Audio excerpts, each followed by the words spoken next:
Hey, I'm Jennifer Moore with Marcellino and Tyson. I'm sitting here with Matt Marcellino, and we are going to talk about the wonderful world of child support and how it's calculated. Very wonderful. It's wonderful. So in North Carolina, we have child support guidelines that tell us generally how to calculate child support. And those guidelines translate into a calculator that's online.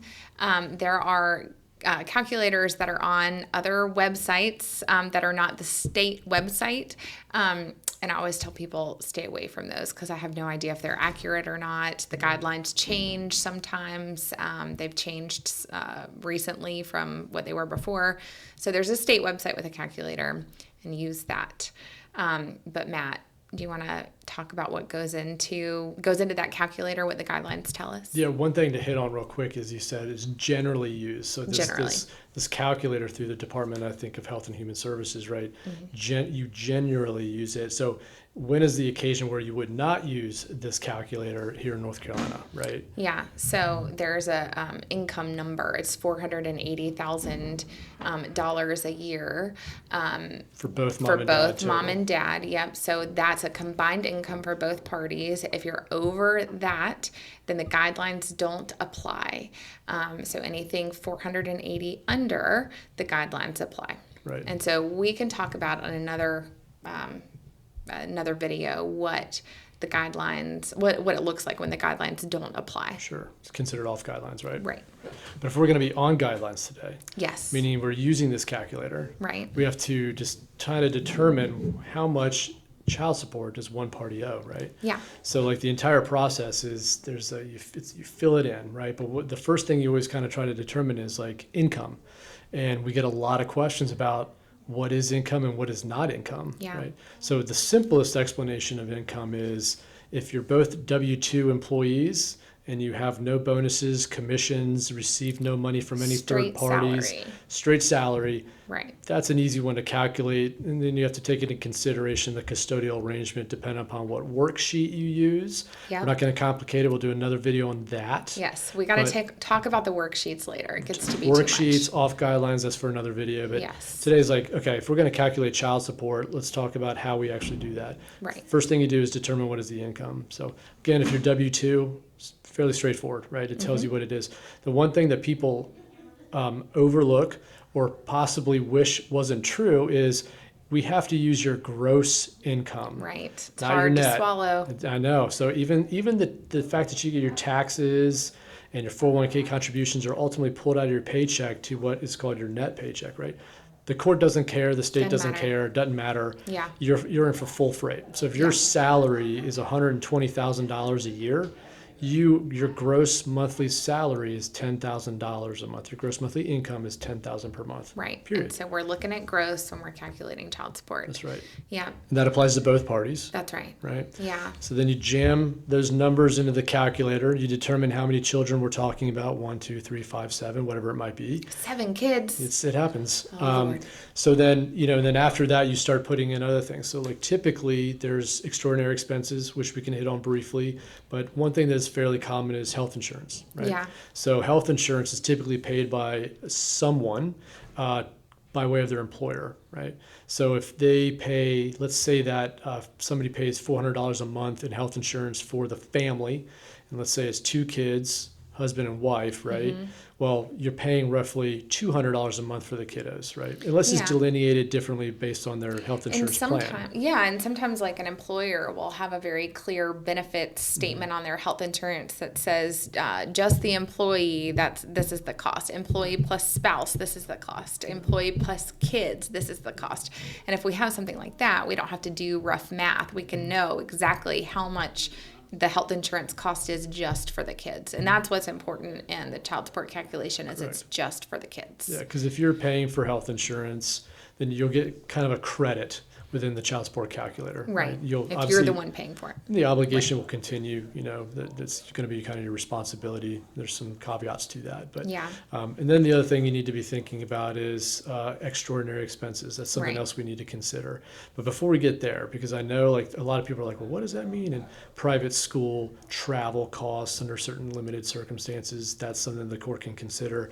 I think the other thing that we need to be thinking about is like, okay, back to that income question, right? Because now let's just say you've got a potential client on the phone, because again, these are questions we get often is, okay, well, man, so it's my gross monthly income. More often than not, they're not super thrilled about that, right? Because it doesn't factor in their living expenses or anything. But again, the courts don't care. We're talking about your kids. But it's also, what do you get income from any other source, right? So the analysis is income from any source that you receive. So you got your W-2. So let's say we're going to get a little more tricky, right? What if you get bonuses in February or March of every single year, like a lot of people do, primarily those folks at the banks, right? Right. We live in Charlotte. Right. We have so many clients that work at the banks, and oftentimes they're getting bonuses in February or March, and those bonuses, we have no idea really what they're going to be. They're based on the bank performance oftentimes, and that goes for a lot of, not just bank employees. Like it's a lot of times it's a performance bonus, and it could be the employee's performance, it could be the company's performance, a combination of the two. And oftentimes those bonuses are not regular, and they're not the same. You can get a $30,000 bonus one year and then a $100,000 bonus the next year. Right. So that is when it gets tricky when you're calculating income, is that irregular income, the one-offs. A salesperson, for example, who earns a commission, and they might earn a commission on a monthly basis based on how much they sell, like a medical salesperson. Right. And that's an irregular amount, and what they earned last year may not be anywhere close to what they earned this year. And how do we figure that out? Yeah, you may very well be a W-2 employee, but you're 100% base commission, right? Right. Outside of like real estate agents, that might be 1099s. But the other thing that I think sometimes people ask and they get confused by is because, again, the analysis is, your income at the present moment, meaning at the time of the hearing, what is your gross monthly income? Right. And you're like, well, it's August. I haven't gotten my bonus yet, right? Or my bonus was 8 months ago. Why should that count today? Exactly. Well, sorry, again, the state's going to say, tough. It is, to your point, it's this thing that you typically get or historically get, and it has to be factored in some way. Right? But on that note, there are two ways to factor it in. And so one way that a court can factor it in is by averaging it out over the course of a year. And so when you're saying tough, that is the tough part, is I got that bonus in March, it's August, but I have to average that out and pretend like I've got more in my paycheck that I really do for child support. Well, that's an option that the court has. The other option that the court has is to apply a percentage of the person's, like the percentage that the person pays in child support compared to their base salary to that bonus. So, for example, if the person pays $500 a month in child support, and I'm not going to do math, but let's pretend like that's 20% of their overall income, then that is the percentage that's going to be applied to their bonus. So they're going to pay an additional 20% of their bonus as child support, and that will be paid when the bonus is received. So although the court has the opportunity to choose one way or the other, and of course the attorney who is wanting the child support from the person who gets the bonus wants that baked in and averaged out over 12 months, and of course the person who represents the person who owns the bonus or earns the bonus and is paying the child support wants it averaged out, or doesn't want it averaged out, wants it, applied the percentage. The court has the opportunity to do either, and it can be sometimes more fair, to be honest, if the percentage is applied. Correct. So it's essentially two payments, right? So the monthly payment amount is a lesser amount because it doesn't include the bonus in that calculation. Right. Then there's a secondary payment that you may get within a certain amount of time after the bonus is earned at that percentage. Right? Bonus is earned, and within 10 days of receipt, you have to pay the other person 20% of that bonus as additional child support. Right. So I find in my practice that typically a judge is going to do that unless there's some other reason, like the bonus makes up so much of that person's salary every year. And it's a massive, bonus, and you've got a big old pot of cash sitting around.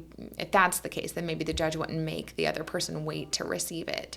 But that's not typical. Right. So, and then there's that type of income, right, which is the bonuses, and then the commissions. Again, if somebody's 100% commission, then it's going to fluctuate for sure. Right. That's where that averaging comes into play. Then there's other forms of income that people sometimes overlook. This sometimes frustrates folks even more, right? Yeah. Again, questions that we get on the regular, which is, okay, what would happen if my employer reimburses me for my gas, for my car payment, my cell phone? Yeah. Is that considered income? Right. And unfortunately, the answer is yes. Right. Those kind of in-kind payments is what they're called. That's income to you. Or even other one-offs like a gift from a family member, that can be considered income. A loan from a family member, it can sometimes be considered not a loan. That's getting so into the weeds, and I know we don't have time for that. And all that jazz. Yeah. And does it exist? And it's from your mom, and should it? So are you actually going to pay it back? Probably not. Probably not. Yeah. But the court has the discretion to consider it to be either income or a loan. Loans are obviously not income, right? Right. But if they're. But is it a loan? But is it a loan? That's Yeah. always a question that can get murky for sure. So our guidelines have non-exhaustive list of what is considered income, and it's not just your base salary, like we've been talking about. And it's not just your taxable income, right? Yes, That's true. the other thing that people get kind of frustrated with is like, well, it's not my taxable income. Well, your taxable income is not your income, right? That's just what you're getting taxed on. Right. So the fact that you're getting car reimbursements and cell phone reimbursements, that's not showing up in all likelihood on your tax returns, but it's still income. Yep. Within the world of child support. Right. And a good lawyer is going to find it. Yep. So prepare yourself if you're the one getting it, and if you are the one thinking that you're owed child support and your, child's father or child's mother owns or earns that kind of income, make sure you tell your lawyer. Right. And then you know where it even comes up even more? Where? Business owners. Yes. Right. So if you've got a small business or a big business or whatever you might have, if you're running certain personal expenses through your business, we're going to find chance, it. Yeah, we will very likely find it. Yes. And there's a good chance it's going to be considered income for a child support calculation. That's right. Yeah. So, Yep. so income is a very broad thing when it comes to child support. It's not what you typically think. Most people just think it's my taxable income, and it's really not it. Okay, so in this, we talked about how to calculate child support, and we just talked a lot about income. We talked about the extraordinary expenses, how that can be, there's no exhaustive list of that either. It can be tuition, it can be travel expenses. That is in the discretion of the court. And then we talked about health insurance cost. And then the one thing we didn't really touch on is the other thing that goes into this is how many overnights the kids spend with each parent. That very much impacts the child support calculation, and that determines whether it's on what we call a worksheet A, a worksheet B, or a worksheet C. And that we're saving for another video. That's right, because that gets real weird. That does get really weird. But then we hit go on that, and it spits out a number, and there's your child support. Right. So it's as easy as that, folks. Yeah. And then you're stuck. Yeah. That's the number. That's it. So, okay. So I think the takeaway is this is actually not easy or simple at all. The more sources of income that you may have makes it more complex. If you're limited literally to a W-2, then it might be more simple. It might be easy. Yeah.